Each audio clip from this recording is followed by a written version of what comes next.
Hello everyone, this is Seoul Buzz Tokyo. Today, we're talking about that night when the world had its eyes on Seoul. We'll walk through BTS's Gwanghwamun comeback concert, and the astonishing economic impact it created, all in a clear and easy-to-follow way. A free concert, yet it generated 26.6 billion yen in economic impact. That number sounds almost unbelievable, doesn't it? But if you stay with me until the end, I think it'll all start to make sense. First, let's take a quick look back. In June 2022, BTS temporarily paused their group activities. The reason was South Korea's mandatory military service. In Korea, men are required to serve for about 18 to 21 months before the age of 28. Even global superstars are not exempt. Jin was the first to be discharged in June 2024, followed by J-Hope in October of the same year, RM and V on June 10, 2025, Jimin and Jungkook the very next day, June 11,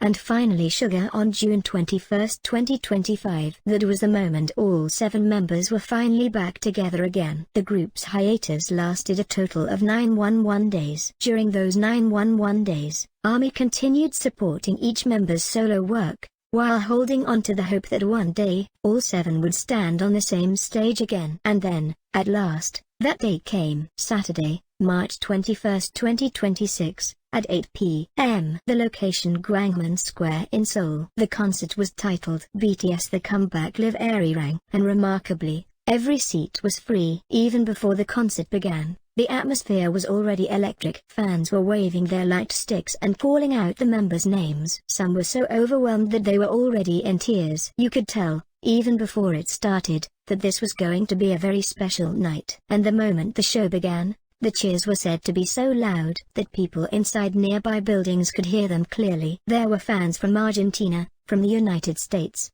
and of course, many from Japan as well. Some had lined up before dawn. Others had jumped on a plane without even sleeping. Everyone was there carrying their own emotions and their own story. One Japanese man in his 60s, interviewed at the site, said, "This is really wonderful. It looks like it's going to be an amazing stage." Even that one line says so much about the feeling in the air that night. According to Hybe's estimate, including the 22,000 people in the designated viewing area, a total of 104,000 people gathered around Gwanghwamun. And if you include viewers watching the live stream around the world, it's said that hundreds of millions may have been watching at the same time. As soon as the concert ended, social media was instantly flooded with BTS-related posts. It truly was a night when the world was watching the same moment together. And now, here's the main point. Let's talk about the economic impact of this free concert. How much money do you think this one event brought into Seoul in a single day? According to Bloomberg's analysis,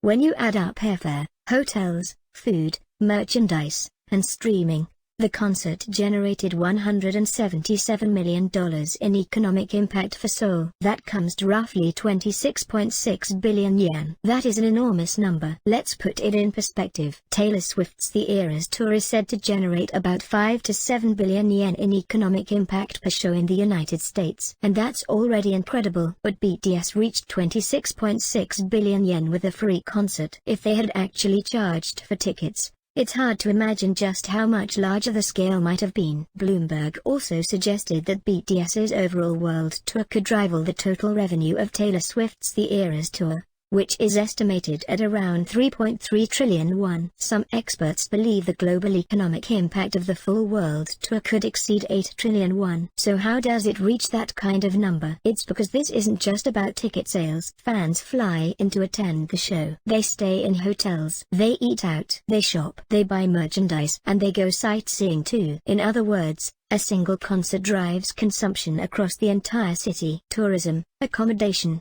transportation, retail, and food service. Bloomberg described this phenomenon as a level of consumer spending comparable to Lunar New Year or Obon. Just one concert creating spending on the scale of a major holiday period. That's genuinely remarkable. Album sales were just as overwhelming. Their 5th album, Arirang, became a million seller in just 10 minutes after release. It sold 3.98 million copies on its first day alone. It also stayed at No. 1 on the Billboard 200 for 3 consecutive weeks. On top of that, Their world tour 82 shows across 34 cities in 23 countries sold out entirely the moment it was announced. When you put all of those numbers together, the prediction of over 8 trillion won starts to feel very believable. That said, this concert was not universally praised. In preparation for the Gwanghwamun concert, major restrictions were placed across central Seoul. A total of 6,500 police officers were deployed. Subway stations near Gwanghwamun were limited to pass-through only. 31 nearby buildings were sealed off, roads were closed,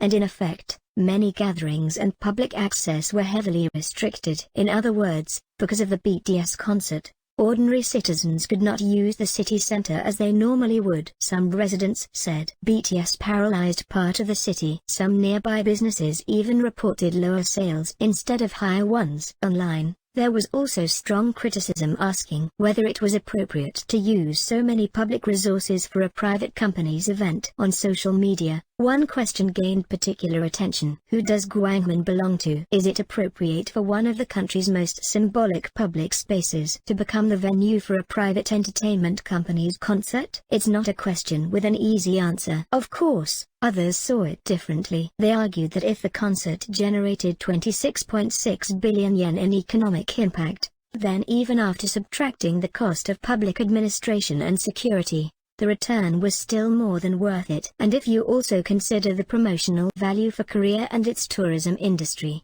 some believe the benefits were even greater. That debate has continued even after the concert ended. Honestly, it feels like both sides have understandable points. Before we wrap up, let me share a few words from the members, taken from a Rolling Stone interview. RM said, "If we're not taking on challenges, there's no reason for the team to continue." J-Hope said, "We chose not to let the fire go out, but to keep it burning." Sugar said that he had real confidence they would come together again after military service. And there's one dream that all the members have spoken about together: the Super Bowl halftime show. It hasn't happened yet, but a few years ago, who could have imagined the concert of this scale taking place in Gwanghwamun? The era of BTS 2.0 may only just be beginning. So that's it for today's video. What did you think? A single team puts on a free concert, moves an entire city, and creates economic impact on the scale of 26.6 billion yen. When you really think about it, their presence is absolutely extraordinary. In the next video, we'll take a closer look at the meaning behind the title of the new album, Arirang, and why BTS may have chosen that name at this moment. If that sounds interesting to you, please don't forget to subscribe and turn on notifications. This was Seoul Buzz Tokyo. See you in the next video.